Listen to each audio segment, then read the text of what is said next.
পূর্ণিমা। তো এখন তিতলি এখানে গোপাল ঠাকুরের জন্য আমরা এই রাখিটা নিয়ে এসেছি আমার লাড্ডু গোপালের জন্য। এই যে লাড্ডু গোপালকে এখন তিতলি রাখি পরিয়ে দেবে ভাইকে। রেখে দাও, পড়াতে পারবে না, রেখে নমস্কার করো। তো আমাদের রাখি উৎসব, রাখি পূর্ণিমা আমাদের আজকে 1:30টার পর থেকে শুরু হয়েছে। তো এই শুভ পূর্ণিমার তিথিতে বাল গোপালকে রাখি পরিয়ে দিয়ে রাখি পূর্ণিমার এই শুরু হলো। এখন ও নিজের ভাইকে পড়াবে।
দরকার নেই।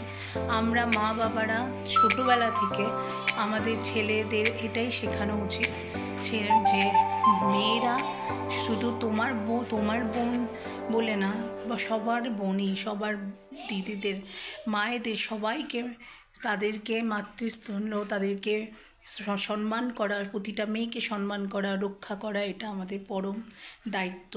তো সেই দায়িত্বটা আমাদের পেরেন্টসদের নিয়ে আমাদের ছেলে মেয়েদের মধ্যে সেই শিক্ষাটা দিতে হবে, যাতে ঘরে ঘরে সব মেয়েরাই হচ্ছে অনেক সুখী হয়, অনেক ভালো থাকে। তো আজকে এই রাখি উৎসবটাকে আমরা এটাকেই ভেবে নিয়ে, এই প্রতিজ্ঞাটা করে নিয়ে, আর আমরা সব বোনেদের মুখে যাতে হাসি ফোটাতে পারি, সব ভাইয়েরা এবং সব বোনেরাও সেইভাবেই দাদাদেরকে, ভাইদেরকে একইভাবে ভালোবাসবে। ভালো লেগে থাকে অবশ্যই লাইক করবেন, শেয়ার করবেন। দেখা হবে নতুন একটা ভিডিও নিয়ে।